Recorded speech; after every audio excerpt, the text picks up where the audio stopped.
Welcome everyone, क्या हाल चाल आप सभी लोगों के। स्टार्ट करने जा रहे हैं अपना स्टीरियो केमिस्ट्री का पार्ट 2। स्टीरियो का पार्ट 1 अपलोड हो चुका है, इनऑर्गेनिक कंप्लीट हो चुकी है। फुल एकदम जो जो ज़रूरत थी, जितनी रेलेवेंसी थी, जितने प्रीवियस ईयर क्वेश्चंस कराने थे 2023 का कंप्लीट पेपर, सब कुछ डिस्कस हो गया है। तो आपका उसका एग्जाम है तो उसकी अच्छे से तैयारी करिए। फिर उन वीडियोज़ को देखने के बाद यहाँ पर आइएगा स्टीरियो केमिस्ट्री, और इसका जो यूनिट 1 है हमारा ऑर्गेनिक का, वो भी अपलोड हो चुका है। इसके बाद हमारे पास हाइड्रोकार्बन वाला यूनिट है, उसको भी जल्द से जल्द अपलोड कर दिया जाएगा।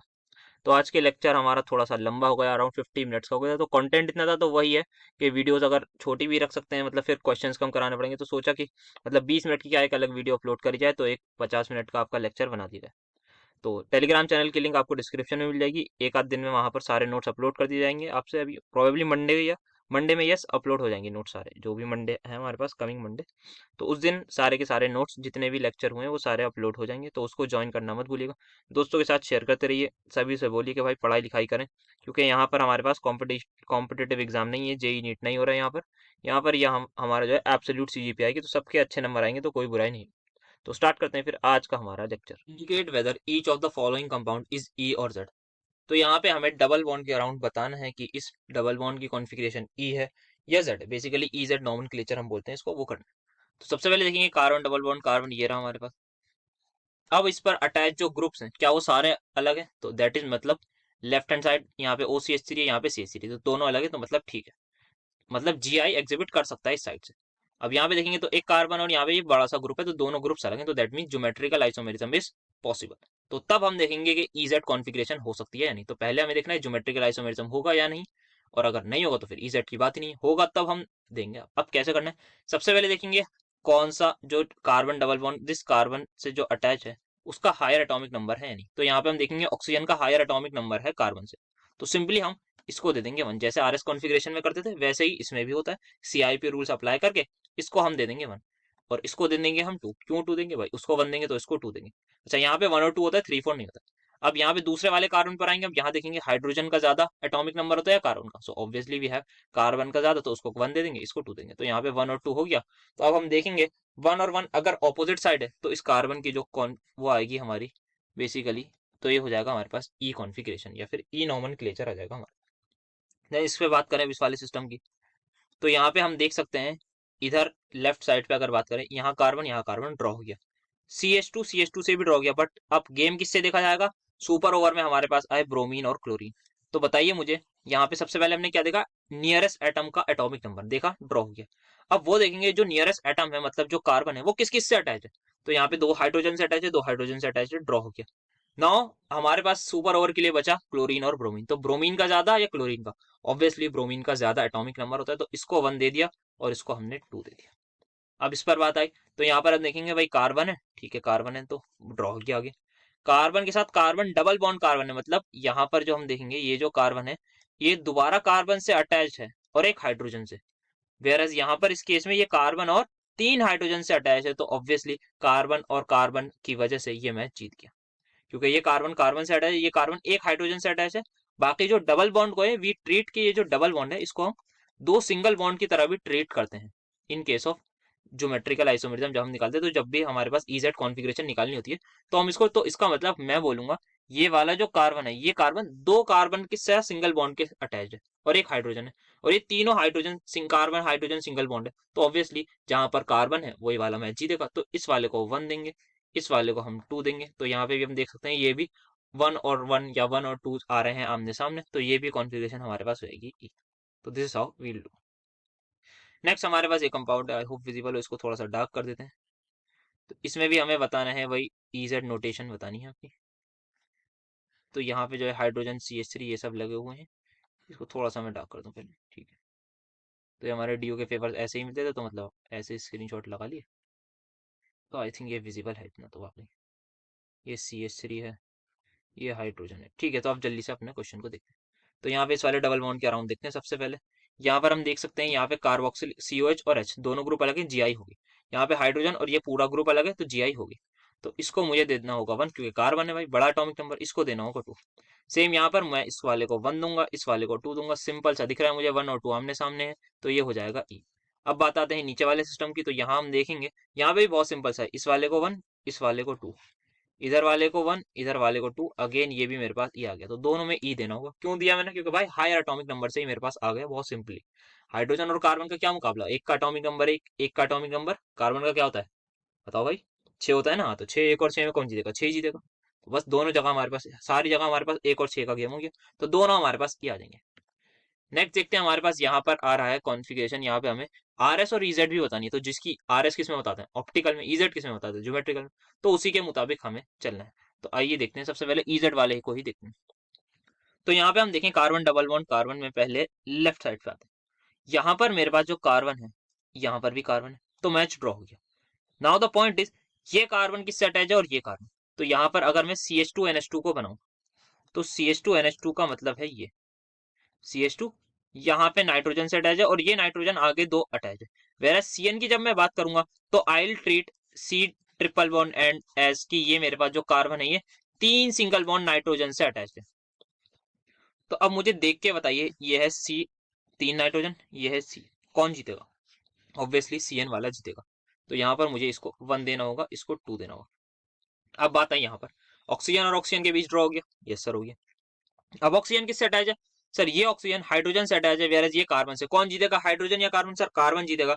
इसको 1 दे दीजिए, इसको 2 दे दीजिए, ये भी मेरे पास आ गया है सिंपल सा ई। तो हमारे सारे ई आए हैं, अभी तक कोई भी जेड नहीं आ रहा। कोई बात नहीं, देखते हैं हम क्या कर सकते हैं।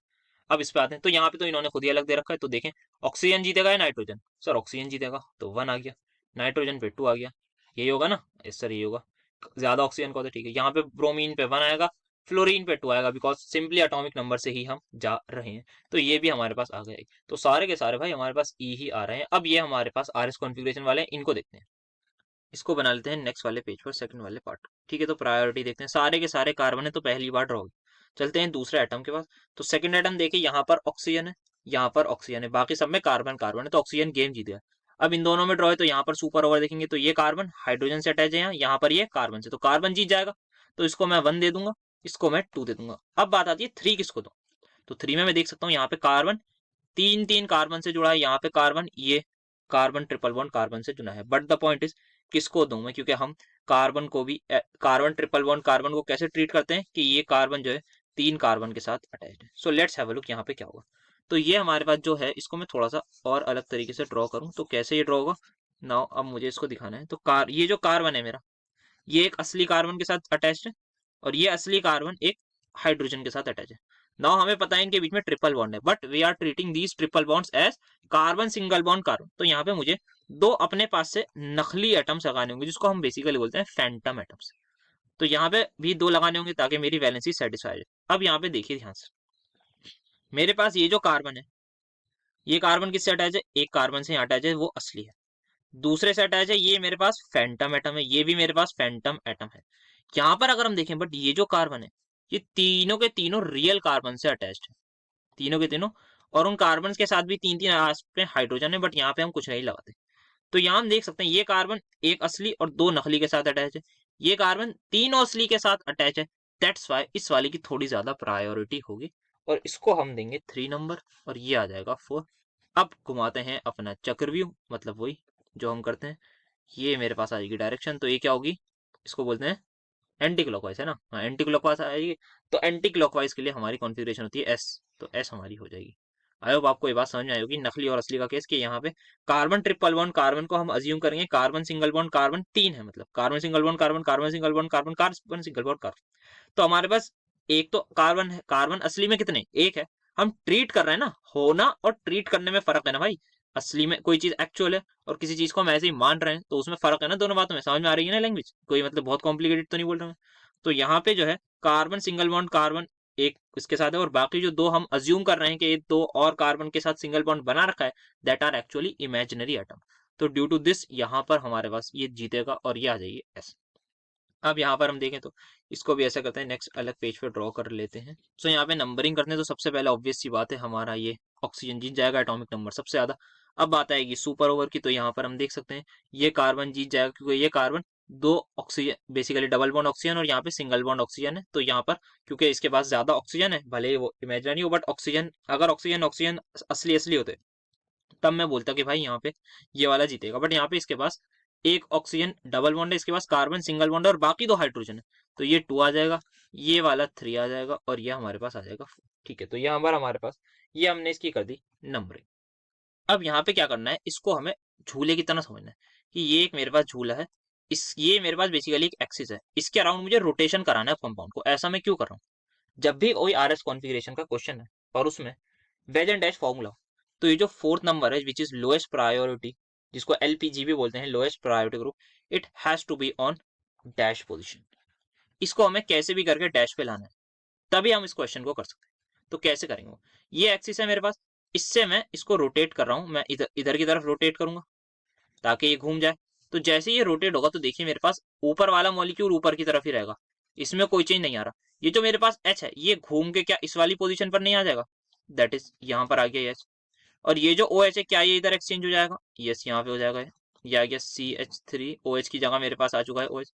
और ये जो 3 है ये इधर आ जाएगा। तो यहाँ पर इन्होंने क्या कर लिया, अपनी पोजिशन चेंज कर ली, बट अभी भी मेरे पास बात नहीं बनी। तो मुझे क्या करना होगा, एक और बार दोबारा इसको रोटेट करना होगा। तो मैं दोबारा रोटेट कर रहा हूँ, तो क्या होगा, जैसे ही मैं दोबारा रोटेट करूंगा, so what is going to happen, CHO ऐसे ही रहेगा क्योंकि वो एक्सिस है। ये जो CH3OH है ये पीछे से घूम के मेरे पास आ जाएगा यहाँ पर, एंड देन ये वाला जो बेसिकली डैश में हो जाएगा, और जो हाइड्रोजन है वो फाइनली मेरे पास आ गया वेज में, और ये CH2OH यहाँ आ जाएगा, सॉरी OH मेरे पास यहाँ आ जाएगा। तो क्या हुआ, ये CH घूम के इधर आ गया, हाइड्रोजन इधर आ गया, ये ऑक्सीजन इधर चला गया। जो ऊपर वाला है वो अनचेंज रहता है क्योंकि उसको हम एक्सिस मान रहे हैं, उसको पकड़ के हम घुमा रहे हैं। तो आप सोचिए ये above the plane below the plane के कंसेप्ट से किस तरीके से ये आगे पीछे आ रहे हैं। सो आई होप आपको ये पॉइंट समझ में आ रहा होगा। तो यहाँ पे अब हमारे पास ये बन गया फाइनल ऑर्डर। तो अब इसके अकॉर्डिंग हम नंबरिंग देखते हैं। तो यहाँ पे आ रहा था 1, ये आ रहा था 2, ये आ रहा था 3 एंड ये आ रहा है 4। तो मैं जैसे ही अपना पूरा करूंगा तो ये क्या होता है मेरे पास, किस डायरेक्शन है, एंटी क्लॉकवाइज। तो anticlockwise we will say S. तो ये भी मेरे पास एस कॉन्फ़िगरेशन। आई होप आपको ये समझ में आया होगा ये क्वेश्चन। नेक्स्ट निकालते हैं अपनी प्रायोरिटी, देखते हैं यहाँ पर। तो यहाँ पर हमारे पास ये क्वेश्चन है। सो यहाँ पर अभी अभी जस्ट हम देख सकते हैं यहाँ पे कार्बन डबल बॉन्ड CH3 है, तो इसको मैं 1 दूंगा, इसको 2 दूंगा, क्योंकि कार्बन डबल बॉन्ड हाइड्रोजन है। सो हाइड्रोजन हार जाएगा गेम क्योंकि कार्बन सुपर ओवर ले जाएगा, उसका एटॉमिक नंबर जाता है। तो 1 2 यहाँ गया। यहाँ पर हम देखें तो ये कार्बन और डबल बॉन्ड है, अगर ट्रिपल बॉन्ड था तब भी हार गया था, याद कीजिए अभी हमने जस्ट पीछे देखा है। यहाँ पे कार्बन ट्रिपल बॉन्ड, कार्बन कहाँ गया, ये रहा, ये गेम हार गया था और ये वाला गेम जीत गया था क्योंकि यहीं पे फैंटम एटम्स का कंसेप्ट आ गया था कि कुछ इमेजिनरी एटम्स हमें अज्यूम करने पड़ते हैं। और जबकि यहाँ तो 2 है, तब तो ये हारे गई क्योंकि इसके पास सिर्फ 2 कार्बन अटैच है, इसके पास 3 अटैच है। तो ये 1 ये 2 और फाइनली हमारे पास आंसर मिल ही गया जो आ रहा है Z। सारे हमने अभी तक ई देखे। अब आते हैं यहाँ पर, तो ये कायरल कार्बन है, तो सबसे ज्यादा फ्लोरीन हाइड्रोजन कार्बन किसमें से, फ्लोरीन जीत गया। देन सेकंड कार्बन है यहाँ पर और यहाँ पर ये। तो अब इसमें देखते हैं क्या है। तो यहाँ पर भी हमारे पास अगेन कुछ मसला देखने को मिलेगा। तो यहाँ पे ये है ये, और नीचे जो है मेरे पास है ये CH3, यहाँ CH3 और एक हाइड्रोजन। तो यहाँ पे क्या करना होगा, अगेन मुझे अज्यूम करना होगा फैंटम एटम वाला कंसेप्ट कि ये जो है अटैच है किसी एक इमेजिनरी एटम से। तो देख के बताइए कौन जीत रहा है, ये वाला इमेजिनरी है, ये वाला तो एक्चुअल है, बाकी इस पे भी एक इमेजिनरी मुझे बनाना होता है ताकि वैलेंसी सेटिस्फाई। तो मेरे हिसाब से यही जीतेगा क्योंकि यहाँ पे सारे के सारे दोनों जो कार्बन है वो असली है, वेरस यहाँ पे एक असली और एक नकली है। तो यहाँ पे मेरे पास ये वाला जीत जाएगा। इसको 2 देना होगा, इसको 3 देना होगा, इस वाले को आई हैव टू गिव 4। तो कर लेते हैं, देखते हैं किधर जा रही है। तो ये आ गई मेरे पास कॉन्फ़िगरेशन। तो क्या होती है ये, एंटी क्लॉकवाइज। तो ये मेरे पास हो जाएगी R नहीं S। सो नेक्स्ट देखते हैं हमारे पास यहाँ पे फ्लोरीन को मैं पहले ही 1 दे दूंगा, यहाँ पे कार्बन को 2 दे दूंगा। यहाँ पे थोड़ा सा मसला पड़ रहा है, CH2 है, CH2 है, ड्रॉ हो गया। बट इस कार्बन के साथ कार्बन अटैच है, इस कार्बन के साथ ऑक्सीजन अटैच है, तो कौन जीतेगा, ऑक्सीजन जीत जाएगा। तो ये आ जाएगा 1, ये आ जाएगा 2। बाद वाला फ्लोरीन है, हमें उसकी कोई परवाह नहीं, हमें किस चीज की परवाह है कि पहले कौन अटैच है, पहले कौन गेम में आया, पहले कौन सुपर ओवर जिता के चला गया, कौन बैटिंग अच्छी करेगा, ऑक्सीजन करेगा कार्बन। तो ऑक्सीजन भाई मैच जिता देगा, आपकी गलती है भाई, आपने फ्लोरीन को बाद में क्यों भेजा, आप डायरेक्ट कार्बन से लगा देते, फ्लोरीन मैच जिता देता, अच्छा अच्छा बैट्समैन हो। बट नहीं, आपने नहीं ऐसा करा, तो इसी वजह से हमारे पास जो है अच्छा बैट्समैन ऑक्सीजन था, सुपर ओवर में वो पहले ही मैच जिता के ले जाएगा because of its high atomic number. तो 2 के सामने 2, 1 के सामने 1, तो मतलब क्या होगा, ये हमारे पास कहलाएगा सेट। अब यहाँ पर अगर हम देखें तो मुझे कुछ मिसप्रिंट लग रहा है खाली, शायद मैं इसको अज्यूम कर रहा हूँ ये हाइड्रोजन ही है। यहाँ पे C2H5 है, ये 1 आ गया, ये 2 आ गया, सिंपल। यहाँ नाइट्रोजन, यहाँ ऑक्सीजन। अब क्या करें सर, लोन पेयर का भी कुछ होता है। यस, लोन पेयर का हमेशा सबसे कम प्रायोरिटी दें, हाइड्रोजन से भी कम प्रायोरिटी हमारे पास होती है लोन पेयर। तो 1 2 क्या मिलेगी कॉन्फ़िगरेशन सर, सिंपली हमारे पास आ जाएगी E। यहाँ देखते हैं, क्लोरीन जीत गया, हाइड्रोजन हार गया। CH3CO सर, यहाँ पे CHO जीत जाएगा क्योंकि यहाँ पे कार्बन के साथ ऑक्सीजन अटैच है, वेयर यहाँ पे कार्बन के साथ 3 3 हाइड्रोजन है, यहाँ पे 2 ऑक्सीजन और 1 हाइड्रोजन मानेंगे, या फिर कार्बन डबल वन ऑक्सीजन की वजह से यहाँ पे ये जीत गया है, तो यहाँ पे ये 2। और फाइनली हमारे पास क्या आएगा, बेसिकली आ जाएगा Z। तो चलिए कुछ Z हमारे पास आंसर आए। नाउ यहाँ पे देखते हैं RS कॉन्फ़िगरेशन। तो ये कायरल कार्बन है, 1 किसको दूं, इसको दे दीजिए, 2 इसको दे देंगे, 3 इसको दे देंगे, 4 इसको दे देंगे। क्या यहाँ पे लोएस्ट प्रायोरिटी ग्रुप डैश में है, यस सर है, तो डायरेक्ट कर देंगे। तो ये आ गई मेरे पास डायरेक्शन, क्या होती है ये, एंटी क्लॉकवाइज। तो एंटी क्लॉकवाइज मतलब एस है ना, एस होती है। ग्रेट, यहाँ पे आते हैं हम। यहाँ पे सल्फर को पहले देना पड़ेगा क्योंकि सल्फर जीतेगा, फिर ऑक्सीजन को देना पड़ेगा, फिर carbon double bond O oxygen को, या CH3 को sir, carbon double bond oxygen को देना पड़ेगा, एंड देन फाइनली 4 इसको देना पड़ेगा। तो इधर से जाएंगे तो छोटा पड़ेगा, तो ये क्या होती है सर, ये हमारे पास क्लॉकवाइज होती है, तो ये हो जाएगा हमारे पास आर। आई होप आपको RS कॉन्फ़िगरेशन और EZ में क्लैरिटी एकदम अच्छे से मिल गई। अब यहाँ पे एक आध हमारे कन्वर्जेंस के क्वेश्चन देखते हैं, जिसमें कन्वर्ट करना होता है न्यूमैन को सॉ हॉर्स में, सॉ हॉर्स को फिशर प्रोजेक्शन में, ये सब हमें करना होता है। तो यहाँ पे हमें 2 स्ट्रक्चर दिए हुए हैं, उनको हमें कन्वर्ट करना है फिशर प्रोजेक्शन में। तो यहाँ पे फर्स्ट वाले को अगर हम देखें, तो फर्स्ट वाला कुछ इस तरीके से बना हुआ है, लेट मी जस्ट ड्रॉ। तो ये मैं दिखाता हूँ, ये कार्बन है यहाँ पर, ये दूसरा कार्बन है, ऊपर हमारे पास यहाँ इसमें COOH है, इस साइड यहाँ पर हाइड्रोजन है, यहाँ पर है मेरे पास OCO CH3। देन इस वाले कार्बन में आई हैव थोड़ा इस तरीके से, दैट इज टेढ़े तरफ से हाइड्रोजन, यहाँ CH3, देन यहाँ पे CH3। तो ये कुछ इस तरीके से आप सभी को दिख पा रहा हो।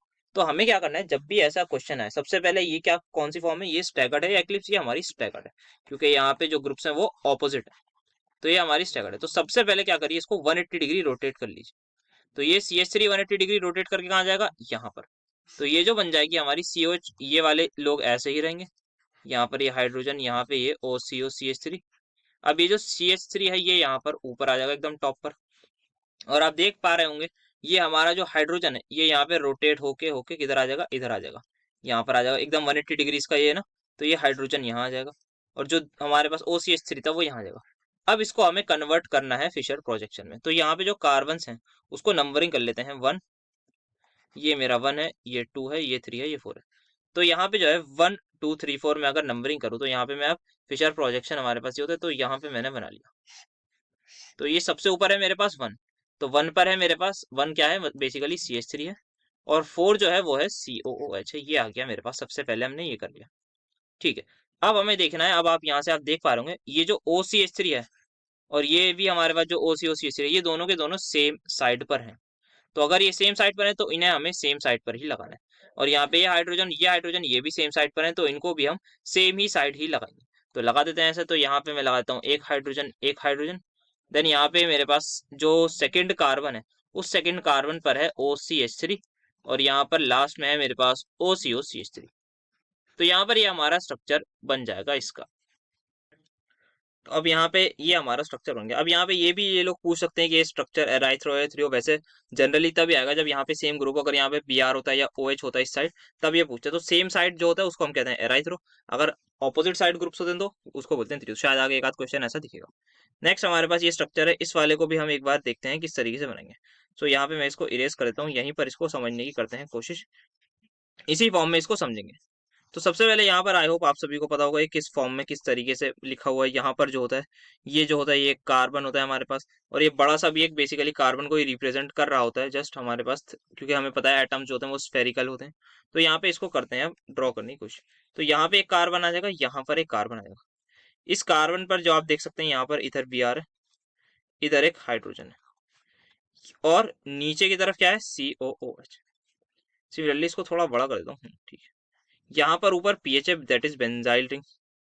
यहाँ क्या है मेरे पास Br है, और इधर नीचे की तरफ दैट इज यहाँ पे बना दूं तो ये है मेरे पास हाइड्रोजन। तो ये मेरा ग्रुप तैयार हो गया।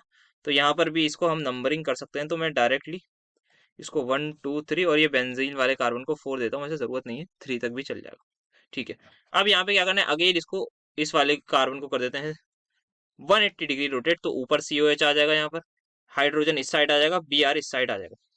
तो अल्टीमेटली ये कैसा बन जाएगा, ये ऐसा बन जाएगा। तो यहाँ पर आएगा COH ऊपर टॉप पर, ये पीएच एज इट इज रहेगा, यहाँ पे Br था ये एज इट इज रहेगा, ये था, ये Br जो था ये 180 डिग्री रोटेट होके किधर आ जाएगा, इधर। तो यहाँ पे आ गया ये Br, यहाँ आ गया है हाइड्रोजन। तो अब यहाँ पे अगेन हम बनाना चाहें तो सिंपली इसका भी फिशर प्रोजेक्शन बना सकते हैं 1 2 3 4 करके।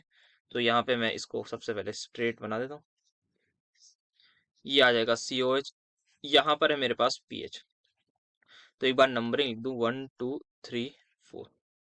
तो 2 पर क्या है, आई हैव 2 पर आप देख सकते हैं इस साइड Br है, इस साइड Br है, और सेम साइड ब्रोमीन ब्रोमीन है। तो यहाँ पे ये Br, ये Br, ये हाइड्रोजन, ये हाइड्रोजन। तो यहाँ पर ये पूछ सकते हैं कि आप इसको डिजाइनेट और 3, ये हमारे पास हो जाएगा एराइथ्रो, क्योंकि यहाँ पर जो सेम ग्रुप है वो सेम साइड है, ये सेम ग्रुप है, ये भी सेम ग्रुप है। अगर सेम ग्रुप सेम साइड होते हैं, सेम ग्रुप सेम साइड, तो ऐसे कंपाउंड्स को नाम दिया जाता है एराइथ्रो, एराइथ्रो। ठीक है, तो ये हमारे पास हो गया। अब देखते हैं हमारे पास नेक्स्ट क्वेश्चन। तो यहाँ पे ये नेक्स्ट क्वेश्चन है तो बहुत ही ज़्यादा खराब बना हुआ है, पहले इसको थोड़ा अच्छे तरीके से ड्रॉ कर लिया जाए। ओके, सो यहाँ पे इनको फिशर प्रोजेक्शन में बनाना है, तो आई गेस अब यहाँ पे एक क्लियरली विजिबल होगा। तो सेम वही करते हैं, ये हमारे पास जो है वो अलग अलग कार्बन होते हैं, एक कार्बन ये है हमारे पास, एक ये बड़ा वाला कार्बन है हमारे पास। इसको क्या करेंगे, पहले 180 डिग्री रोटेट कर लेंगे CH3 को। तो CH3 हमारे पास एकदम ऊपर आ जाएगा, और आप देख सकते हैं ये जो हमारे पास OH है वो किस साइड आएगा उसको देखना है हमें। फिर जो हाइड्रोजन है वो किस साइड आएगा इसको हमें देखना है। तो यहाँ पर अगर एक चीज देखें हम, यस, वो यहाँ पे दो हाइड्रोजन एक ही कार्बन से अटैच हो गए थे, तो ये वाला हाइड्रोजन जो है वो सिर्फ और सिर्फ यहीं से अटैच है। तो इसको जैसे ही 360 हम रोटेट करेंगे, तो जो OH है हमारा वो हाइड्रोजन की साइड आ जाएगा, और जो हाइड्रोजन है ये इधर ब्रोमीन की तरफ आ जाएगा। तो अल्टीमेटली कुछ स्ट्रक्चर अगर मैं बताऊं तो कुछ इस तरीके से का हो जाएगा। थोड़ा सा हमारे पास एक आइडिया ले लेते हैं, ये CH3 यहाँ पे CH3 हो जाएगा। देन अब आप सभी लोग देख सकते हैं जैसे ही इसको मैं ऊपर की तरफ रोटेट करूंगा, ये हाइड्रोजन इस साइड आ जाएगा, और यहाँ पर जो है हमारा ब्रोमीन आएगा। देन यहाँ पर एक OH और यहाँ पे हाइड्रोजन। तो इसका जैसे ही मैं फिशर प्रोजेक्शन बनाने जाऊंगा, तो that will be like CH3, यहाँ नीचे CH3। सो यहाँ पे क्या होगा, इधर ब्रोमीन है और एक हाइड्रोजन है, और यहाँ पर क्या है, एक हाइड्रोजन और यहाँ पे OH। तो ये इसका फिशर प्रोजेक्शन हो जाएगा।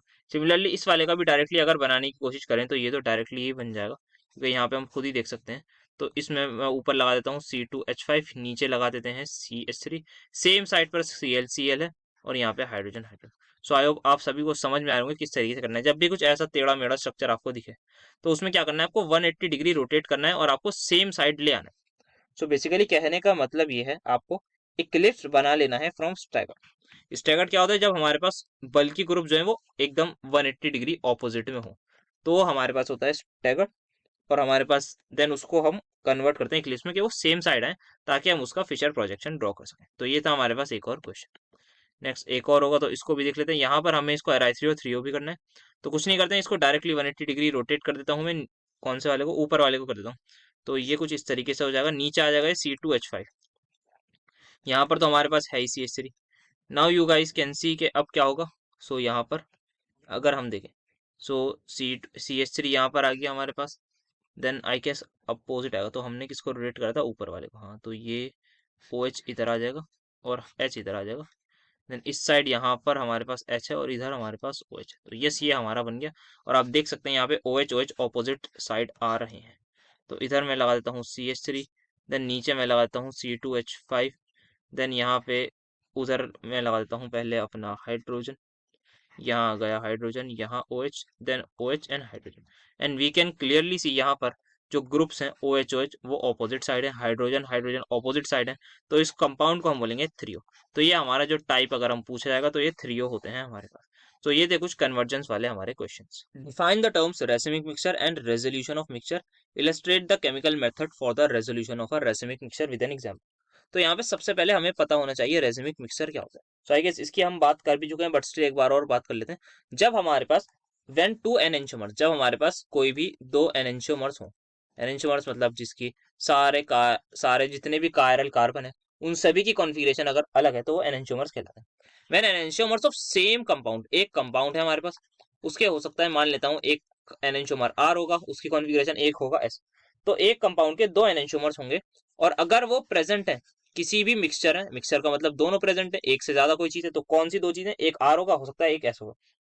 तो अगर किसी भी एक कंपाउंड के दो एनेंटियोमर्स प्रेजेंट है, किसमें, मिक्सचर में, इन इक्वल क्वांटिटी, अगर वो इक्वल क्वांटिटी में है, then that mixture is called as racemic mixture.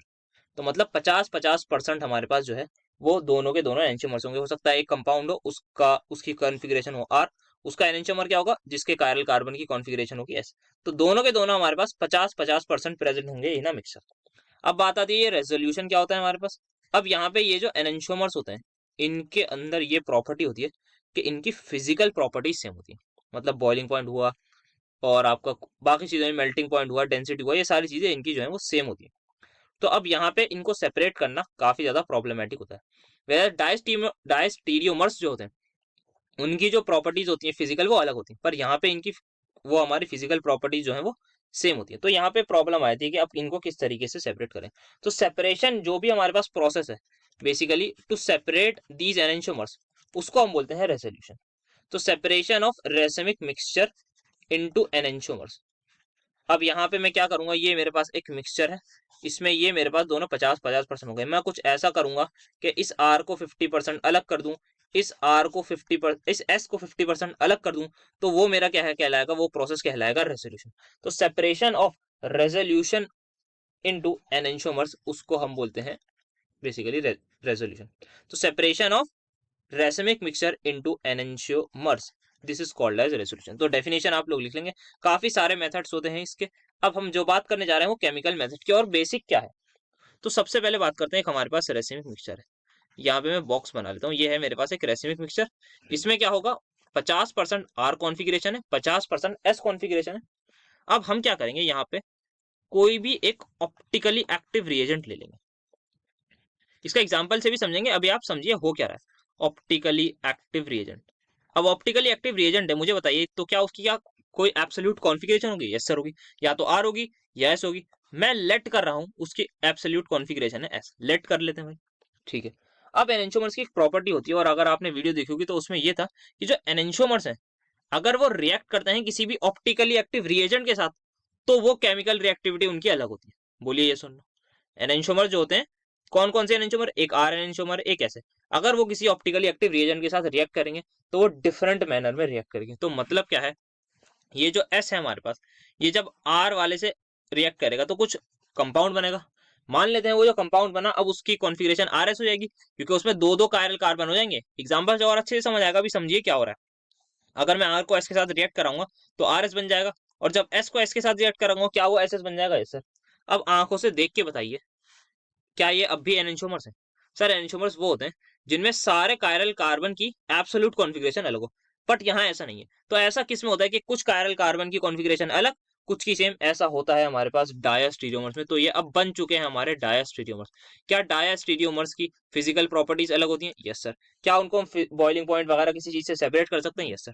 तो वही हम करेंगे यहाँ पर। जैसे ये डायस्टीरियोमर बन गए, हमने अपना कोई भी मेथड लगाया, डिस्टिलेशन हो सकता है, जो भी मेथड होगा उसको हम फिजिकली सेपरेट कर लेंगे। तो सेपरेशन बाय फिजिकल मेथड यहाँ पर हम करेंगे, फिजिकल मेथड से सेपरेशन करेंगे।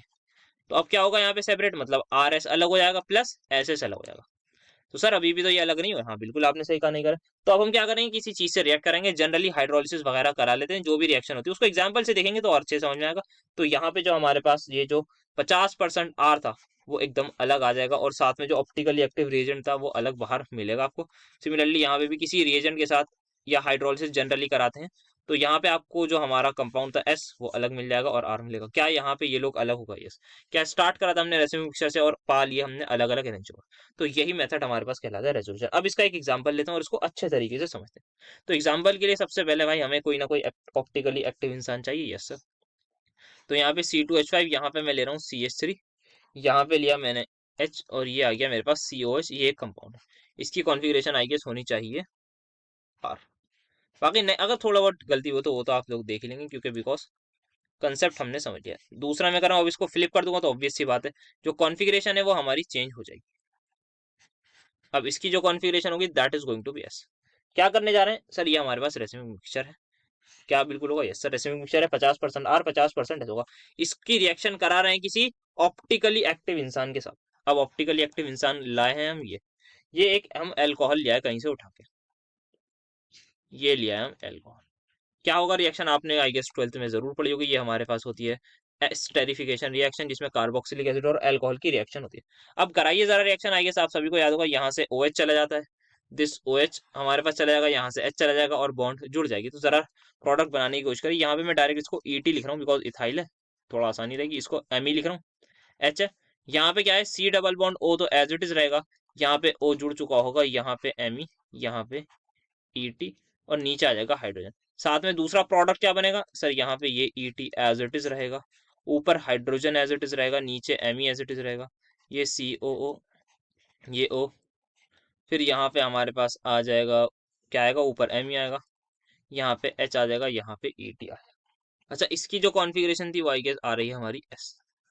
ठीक है, तो अब क्या हुआ, यहाँ पे अगर हम देखें, इसकी कॉन्फ़िगरेशन है R, इसकी कॉन्फ़िगरेशन सर S, यहाँ पर ये कॉन्फ़िगरेशन S, यहाँ पर ये कॉन्फ़िगरेशन S। क्या ये हमारे डायस्टीरियोमर्स बन गए या नहीं, बोलिए ये। यस सर, दोनों के दोनों डायस्टीरियोमर्स है। डायस्टीरियोमर्स होते क्या हैं, जिनमें कुछ कायरल कार्बन की कॉन्फ़िगरेशन सेम हो, कुछ कायरल कार्बन की कॉन्फ़िगरेशन अलग हो। यहाँ पे दो कायरल कार्बन है, दो में से एक की सेम है, एक की अलग है, ऐसे कंपाउंड्स को हम बोलते हैं डायस्टीरियोमर्स। अच्छा, सबसे पहली बात क्या है, ये सेम, हाँ ऑब्वियस सी बात है, एकदम आइडेंटिकल ही है, इनका मॉलिक्यूलर फॉर्मूला सेम है। आइसोमेरिज्म का बेसिक ही क्या है हमारे पास, बेसिकली वही कि इनका जो है मॉलिक्यूलर फॉर्मूला सेम होना चाहिए। अब हम क्या करेंगे, सिंपली इनको सेपरेट कर देंगे by physical method, separation by physical method. तो इनको हमने अच्छे से सेपरेट कर दिया फिजिकल मेथड से, हम लिया इनकी बॉइलिंग पॉइंट प्रॉपर्टी, डिस्टिलेशन वगैरह से कर दिया। तो हमारे पास कैसा रहेगा, अब हमारे पास कुछ इस तरीके से यहाँ पे आ जाएगा, ये ET, यहाँ पर भी है, ऊपर Me था, नीचे ये। तो मैं एक की हाइड्रोलिसिस करके दिखा देता हूँ, बाकी तो आप समझ ही जाएंगे किस तरीके से होगा। तो एक हमारे पास ये आ चुका है, नीचे हाइड्रोजन, इसकी अब हम हाइड्रोलिसिस कराएंगे H3O पॉजिटिव। सो बेसिकली यही होता है, यहाँ पे बॉन्ड टूट जाता है, इधर नेगेटिव आ जाता है, इस पर पॉजिटिव टाइप आता है, तो यहाँ पे OH आ जाएगा और यहाँ पे हमारे पास हाइड्रोजन आ जाएगा। तो late me just draw final product, MEH, ये हो जाएगा COOH, जैसा था इनिशियली वैसा ही एट द एंड हमें मिल गया है, प्लस यहाँ पे आ चुका है OH, MEET और H। तो अगर हम देखें कौन सा वाला निकाला है हमने, सो हमने आई गेस ये R निकाला है ना, हाँ, तो हमने R वाले को सेपरेट कर दिया। सिमिलरली आप S की भी करा के कर लेंगे। सो दिस इज हाउ हमारे पास होता है रेजोल्यूशन, ये केमिकल मेथड है, इस तरीके से हम करते हैं। बेसिक आई गेस आपको पूरा समझ में आ गया होगा। तो ये एक बहुत ही ज्यादा इंपॉर्टेंट कंसेप्ट भी और हमारा क्वेश्चन भी था।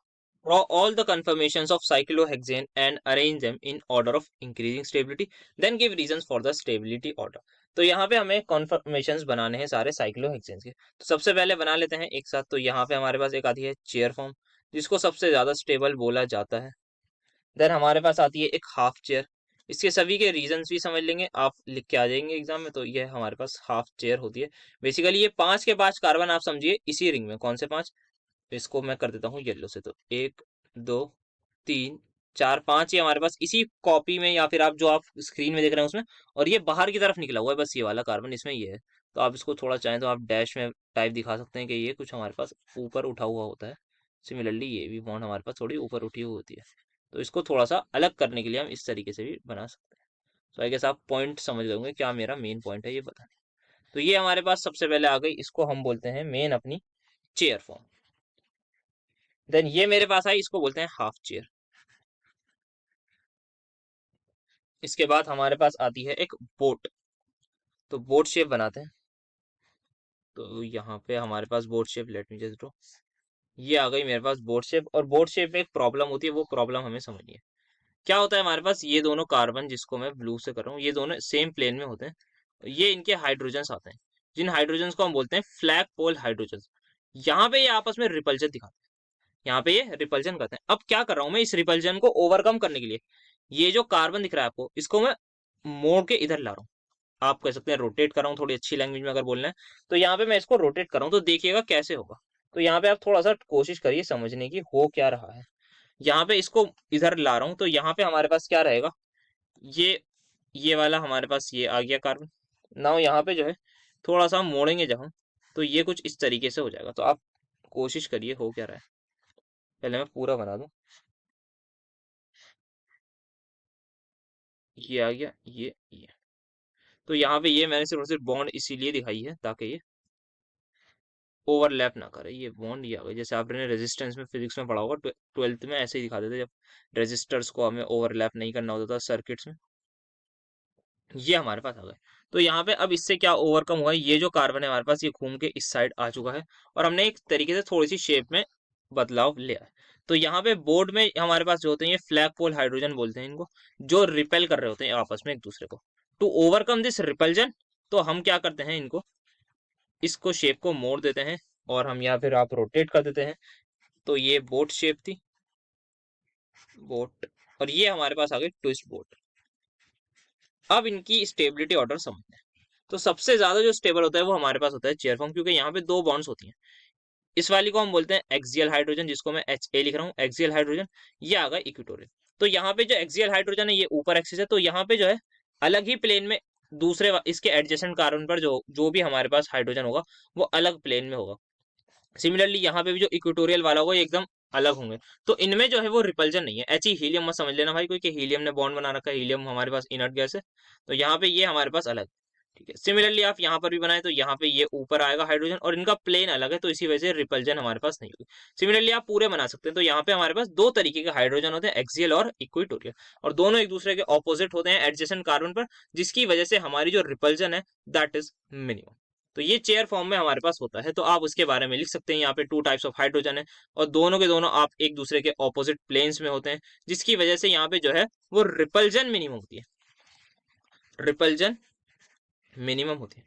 तो खुद ही सोच के बताइए, अगर कहीं पर रिपल्जन कम है तो स्टेबिलिटी ज्यादा होगी या कम? ऑब्वियस सी बात है, अगर रिपल्जन कम है तो स्टेबिलिटी ज्यादा ही होगी, बिकॉज रिपल्जन को हम बोल भी सकते हैं कि ये इनवर्सली प्रोपोर्शनल होती है स्टेबिलिटी के, ये भी हम इसको कह सकते हैं।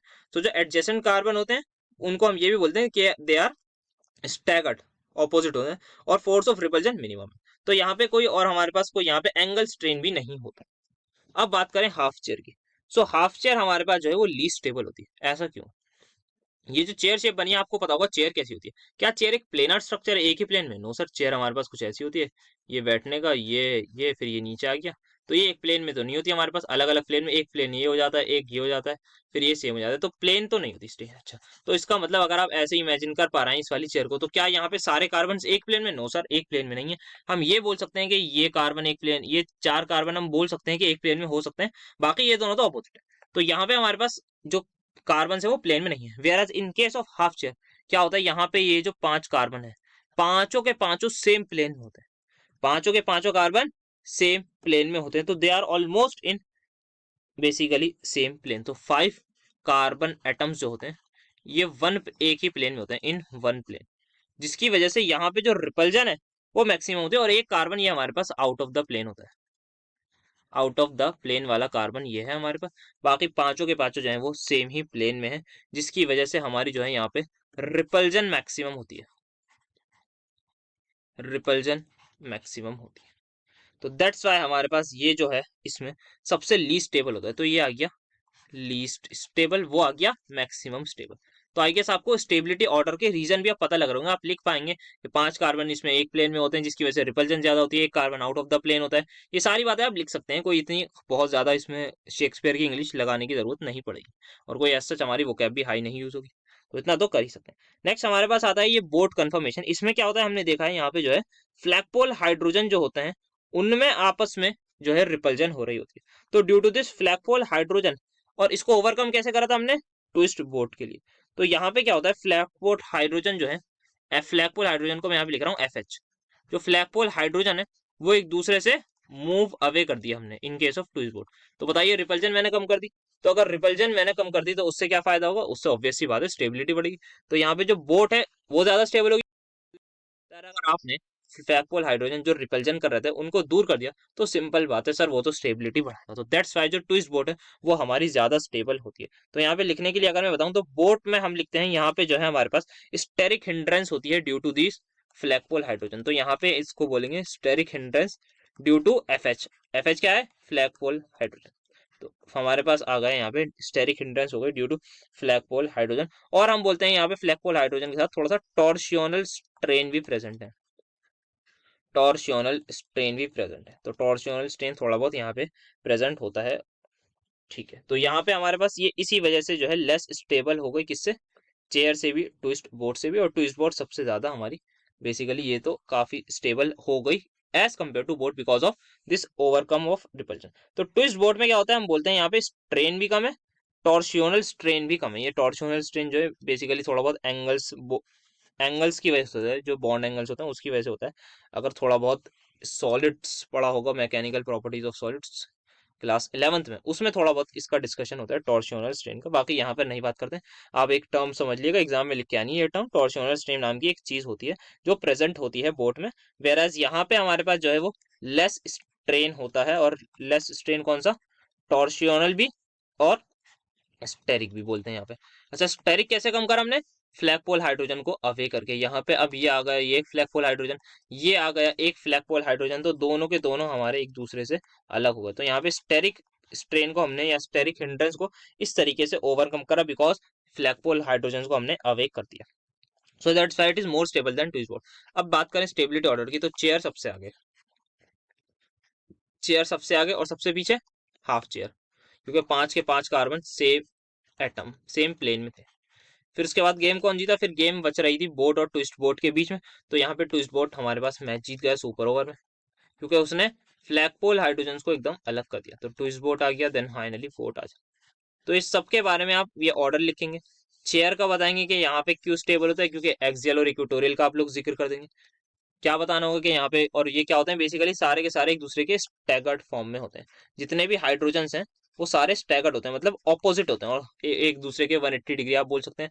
अगर ये यहाँ पे एक्सिस के, अगर ये पॉजिटिव वाई एक्सिस में है, तो ये नेगेटिव वाई एक्सिस में होगा। बस इतना आप बता दिएगा, काम हो जाएगा। सिमिलरली इसको अगर आप एक्स मान रहे हैं, एक्स एक्सिस मान रहे हैं, तो पॉजिटिव एक्स में है, तो ये हमारे पास नेगेटिव में हो जाएगा, ये पॉजिटिव ये नेगेटिव। तो इस तरीके से आप यहाँ पर बता सकते हैं। फिर यहाँ पे आप बताएंगे कि ये सबसे लीस्ट स्टेबल इसलिए क्योंकि 5 के 5 कार्बन एक ही प्लेन में। देन यहाँ पर हमारे पास बोट और इसमें आ जाएगा फ्लैगपोल हाइड्रोजन। तो ये सारी अच्छी अच्छी टर्म्स लिखेंगे आप, एग्जामिनर जरूर खुश होंगे, मेरे हिसाब से तो होने चाहिए। मैं होऊंगा तो खुश होऊंगा, मतलब अगर ये टर्म्स देखूंगा ना तो हाँ भाई बच्चे ने पढ़ रखा है, तो ये चीजें उसको पता है। तो इसको करके आप लिखेंगे तो मेरे हिसाब से 1.5-2 पेज तक आप लिख दिएगा। स्ट्रक्चर अच्छे से बनाइएगा, स्ट्रक्चर जरूर बनाइएगा। हर स्ट्रक्चर बना के ऐसा करिएगा उसके नीचे लिखिएगा उसकी कहानी। जैसे बोट बना दिया आपने, बोट के बाद उसकी कहानी लिखिएगा, स्टेरिक हिंड्रेंस है, टॉर्सियोनल स्ट्रेन है, ये फ्लैगपोल हाइड्रोजन दिखा दिएगा, ऐसे एरो दिखा के रिपल्शन बता दिएगा।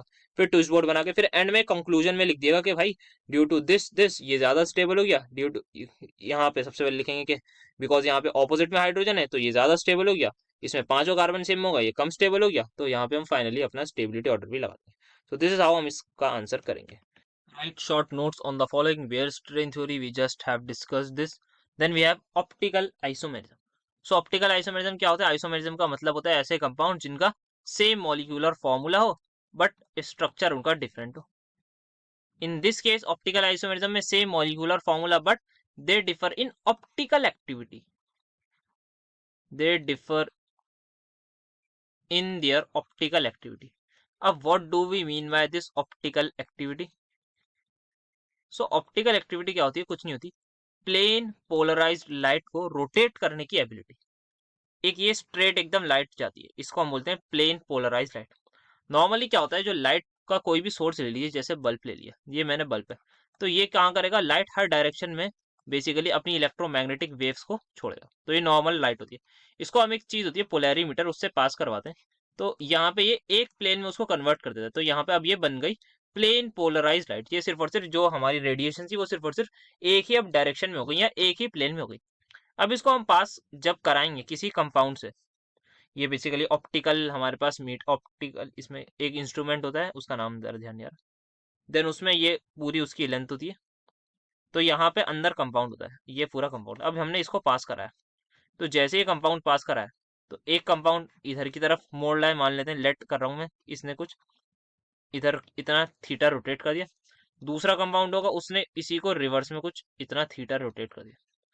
तो यहाँ पे क्या होता है, जो दोनों कंपाउंड्स हैं उनका मॉलिक्यूलर फॉर्मूला सेम होगा, पर उनकी जो ऑप्टिकल एक्टिविटी है, मतलब उन वो प्लेन पोलराइज लाइट को जो रोटेट करेंगे, जो प्लेन पोलराइज लाइट को रोटेट करेंगे, जब उनमें से लाइट को पास करेंगे तो वो चीज वो डिफरेंट करेंगे। अगर एक +45 डिग्री पे कर रहा होगा तो दूसरा -45 डिग्री पे कर रहा होगा, या हो सकता है कुछ और भी हो हमारे पास डिफरेंट। तो ये डिफरेंस होता है हमारे पास ऑप्टिकल एक्टिविटी में हमारे पास। अब ऑप्टिकल आइसोमेरिज्म को हम लिखना चाहें तो बहुत कुछ इसमें लिखा जा सकता है, ये बहुत ही बड़ा इस पे नोट लिखा जा सकता है। लिख सकते हैं कि compound will be optically active when it is dissymmetric, या फिर हम सबसे पहले बोल सकते हैं when there is it must have a chiral centre, एक कायरल सेंटर जरूरी होना चाहिए। अब हम यहाँ पे कायरल सेंटर को डिफाइन कर सकते हैं क्या होता है। सो कायरल सेंटर ऐसा सेंटर या ऐसा कोई भी एटम जिसपे सारे जो सब्स्टिट्यूएंट एटम्स हो वो अलग अलग हो, तो वो हमारा कायरल सेंटर होगा and it will show optical isomerism. फिर यहाँ से हम जा सकते हैं अपना ऑप्टिकल आइसोमेरिज्म से यहाँ पे एनेंटियोमर्स, और या फिर हम पहले बात कर सकते हैं एब्सोल्यूट कॉन्फ़िगरेशन की, कि हमारी absolute configuration of a chiral centre क्या होती है। तो एब्सोल्यूट कॉन्फ़िगरेशन में we can talk about R and S configuration, कि कुछ आर होती है कुछ एस होती है। अगर ये आर एस कॉन्फ़िगरेशन क्या बताती है कि कोई भी हमारे पास जो कंपाउंड है वो रोटेट कर रहा होगा, और एक कंपाउंड है उसकी मान लेते हैं कॉन्फ़िगरेशन आर है, सेम कंपाउंड है सेम मॉलिक्यूलर फॉर्मूला, बट उसका दूसरा जो एनेंशियोमर है उसकी कॉन्फ़िगरेशन ऐसे, तो हम बोलेंगे कि भाई अगर R plus theta degree rotate कर रहा होगा तो एस माइनस थीटा डिग्री ही रोटेट कर रहा होगा, ये हम बोल सकते हैं। Then we can talk about diastereomers क्या होते हैं। ये सारी बातें हम स्टार्टिंग में बहुत डिटेल में कर चुके हैं। एनेंटियोमर्स की डेफिनेशन एकदम अच्छे से कर रखी है। डायस्टीरियोमर्स क्या होते हैं एकदम एग्जैक्टली कर रखे हैं। देन रेसिमिक मिक्सचर भी हमने कवर कर रखा है। रेसिमिक मिक्सचर का तो सेपरेशन रेजोल्यूशन सब पढ़ रखा है। वो सारी बातें हम अपनी इसमें लिख सकते हैं। ऑप्टिकल आइसोमेरिज्म को जितना बड़ा आंसर चाहे उतना बड़ा बता सकते हैं। मेन क्या था स्टार्टिंग में डेफिनेशन कैसे स्टार्ट करना है, ऑप्टिकल एक्टिविटी, फिर प्लेन पोलराइज लाइट के बारे में हम बता सकते हैं, डायग्राम बना के दिखा सकते हैं हम क्या क्या एक्जैक्टली होता है। तो ये हमारे पास ऑलमोस्ट ऑप्टिकल आइसोमेरिज्म हो जाएगा। इसका बहुत बड़ा नोट, शॉर्ट नहीं, इसका तो वेरी लॉन्ग नोट भी बन सकता है अगर हम लिखना चाहें तो। बहुत सारी चीजें हम इसमें लिख सकते हैं। Let's have a look on the next question. तो यहाँ पे आता है हमारे पास एक डीएल सिस्टम ऑफ कॉन्फ़िगरेशन है। जैसे हमारे पास आरएस सिस्टम था वैसे ही ये भी होता था, एक डीएल सिस्टम होता है। क्या होता है ये, बेसिकली कॉन्फ़िगरेशन बताता है किसके ऐसे कंपाउंड्स की अमाइनो एसिड्स एंड कार्बोहाइड्रेट्स के लिए जनरली यूज करते हैं। In the of a molecule configuration, ग्रिस रडियल एक हमारा कंपाउंड होता है, उसको हमने स्टैंडर्ड मान लिया, तो उसके मुताबिक हम क्या करते हैं इसमें अकॉर्डिंगली डीएल नाम कॉन्फ़िगरेशन देते हैं। बेसिकली नाम जैसे आपने सुना होगा डी ग्लाइस रेल्डिहाइड या एल ग्लाइस रेल्डिहाइड, ये हमारे पास होता है। तो ये हमने सिस्टम बना। अब जैसे ये हमारे पास रेफरेंस के लिए यूज होता है। डीएलएन किस पर बेस होता है, बेसिकली जनरली हाइड्रोक्सिल ग्रुप की ओरिएंटेशन के। ओएच ग्रुप जो है वो कायरल कार्बन पर कहाँ है, आगे है पीछे है, ये कहाँ है, सॉरी लेफ्ट है या राइट है, बेसिकली लेफ्ट और राइट होता है। जैसे एक मॉलिक्यूल है, ये मैं मान रहा हूँ कोई कायरल कार्बन होगा, अगर इस ये कहलाएगा डी, कब कहलाएगा, a molecule is designated at D, जो भी होगा उसका आगे नाम लिख देंगे। If on the chiral centre OH जो ग्रुप है वो हमारे पास क्या हो, राइट में, तो यहाँ पे अगर ये राइट में हुआ तो ये कहलाएगा डी, और यहीं अगर ये लेफ्ट में हुआ तो ये कहलाएगा एल। ये सिंपल सी बात होती है। ऑन फिशर प्रोजेक्शन पे हमें ये बता। देन नेक्स्ट वी हैव, हमारे पास इसकी आ जाती हैं लिमिटेशंस क्या होती हैं। ये एक तो सबसे पहली बात बताता नहीं कि कोई भी कंपाउंड डेक्स्ट्रो रोटेटिव होगा लिवो रोटेटिव, क्योंकि बस ये रैंडम ओएच पर हमने रेफरेंस मान के करा है एक ग्लाइसरल्डिहाइड मॉलिक्यूल को। देन जैसे एग्जांपल के लिए lactic acid, D lactic and L lactic acid can be both, कुछ भी हो सकते हैं डिपेंडिंग अपॉन द कंपाउंड। हम ये नहीं बता सकते कि एक लीवो है तो एक डेक्स्ट्रो है। देन डीएल सिस्टम जो ये एक रिलेटिव है। रिलेटिव कैसे सर, क्योंकि हम ग्लाइसरल्डिहाइड के रेफरेंस में बात कर रहे हैं, और डिपेंड करता है किस पे, ग्लाइसरल्डिहाइड पे एज द स्टैंडर्ड। और ये डायरेक्टली हमें एब्सोल्यूट कॉन्फ़िगरेशन नहीं बताता कि क्या कंपाउंड की एब्सोल्यूट कॉन्फ़िगरेशन है। ये सिस्टम जो है मोस्ट कॉमनली यूज होता है कार्बोहाइड्रेट्स अमीनो एसिड के लिए, एंड ये सुटेबल नहीं है कॉम्प्लेक्स मॉलिक्यूल्स के लिए जिनकी कायरलिटी अलग अलग डिफरेंट हो। तो ये हम इसकी लिमिटेशंस भी यहाँ पर लिख सकते हैं। Then next we have define plane polarized light and specific rotation. तो प्लेन पोलराइज लाइट हमने समझ लिया क्या है, कि ऐसी लाइट होती, जो लाइट होती है जनरली वो हर डायरेक्शन में अपनी इलेक्ट्रोमैग्नेटिक रेडिएशंस को स्प्रेड करती है हर डायरेक्शन में। आप समझ लिए पूरा 360 डिग्री में। यहाँ पे मैं 2D है तो इसमें नहीं बना सकता। फिर हम इसको एक इंस्ट्रूमेंट, जिसको एक इंस्ट्रूमेंट से पास कराते हैं, इसको शायद पोलैरीमीटर बोलते हैं, उससे हम पास करा देते हैं। तो ये जैसे ही पास करा देते हैं तो यहाँ पे एकदम से इसको एक ही प्लेन में कन्वर्ट कर देता है, कि अब ये बन चुकी है प्लेन पोलराइज्ड लाइट। सो ये इलेक्ट्रोमैग्नेटिक वेव्स की रेडिएशंस होती हैं, ये हमारे पास रेस्ट्रिक्टेड होती है टू अ सिंगल प्लेन। अब नेक्स्ट थिंग वी हैव की स्पेसिफिक रोटेशन क्या होती है। तो स्पेसिफिक रोटेशन हमारे पास एक किसी भी केमिकल कंपाउंड की वो होती है, ये मेजर्स करती है कि कितना एक्चुअल में रोटेट कर। इसका फॉर्मूला होता है हमारे पास alpha is equals to, where alpha is the specific rotation, कितना एंगल रोटेट करा, जिसको मैं थीटा लिख रहा हूँ, divide by C into L. So definition में इसको हम ये और ऐड कर सकते हैं कि specific rotation is directly proportional to the angle rotate by the compound. Angle rotate by the compound किसको, प्लेन पोलराइज्ड लाइट को कितना रोटेट करा। देन वी कैन से कि alpha is inversely proportional to the concentration of the जो भी compound होगी हमारे पास। अच्छा ये किस में होनी चाहिए, it has to be in gram per mL में होनी चाहिए। तो अगर हमें दे रखा है 4 ग्राम प्रेजेंट है 100 ml में, तो हम उसको डिवाइड करके ग्राम पर एमएल में निकालेंगे। तो बेसिकली डेंसिटी आप बोल सकते हैं इसको, कॉन्सेंट्रेशन है। एल क्या है, ये हमारी लेंथ ऑफ ट्यूब, जो भी हम जिस भी उसमें हम ट्यूब में ये अपना एक्सपेरिमेंट कर रहे हैं उसमें, and it has to be, ये क्या है, लेंथ है, और ये हमारे पास हर हाल में होनी चाहिए डेसीमीटर में, डेसीमीटर, हाँ। तो ये डेसीमीटर में हमारे पास होनी चाहिए। तो ये हमारे पास हो गया। तो इसके बारे में हम लिख सकते हैं आगे और भी फर्दर कि ये थीटा पर डिपेंड हो गया, सी पर हो गया, सी उसमें होना चाहिए। तो इसको भी अच्छा खासा आंसर बन सकता है। तो ये हमारा क्वेश्चन हो गया। द नेक्स्ट वी हैव, इस पर एक न्यूमेरिकल बेस आया है ये क्वेश्चन।